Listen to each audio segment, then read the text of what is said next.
La parole est à Monsieur Gérard Cherpion. Oui.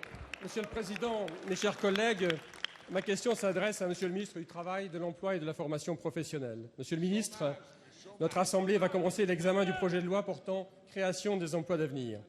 Alors même que l'emploi des jeunes est un problème grave, votre gouvernement nous propose, pour y répondre, un projet bâti à la hâte et sans concertation.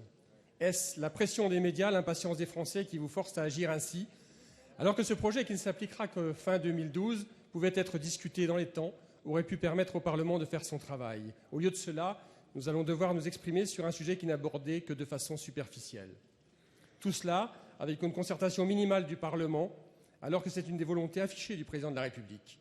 Sur le fond, votre volonté de créer 150 000 emplois d'avenir, avec une dépense budgétaire de plus de 2 milliards, financée sur l'endettement de l'État et des collectivités territoriales.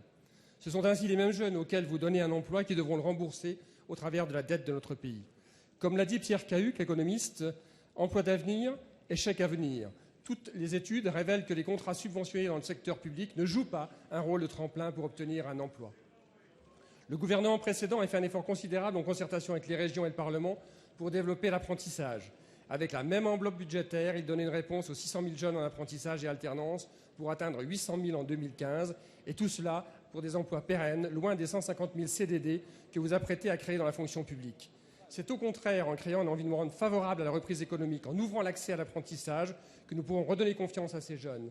C'est en améliorant la compétitivité des entreprises, en baissant le coût du travail, en nous appuyant sur les entrepreneurs de PME, PMI de ce pays, que nous pourrons gagner la bataille de l'emploi. Ce n'est pas en augmentant la dépense publique que vous répondrez aux besoins de la jeunesse de ce pays. Ma question est simple, Monsieur le ministre. Quand allez-vous apporter les réponses pragmatiques que la situation nécessite, en particulier en termes de formation de ces jeunes ?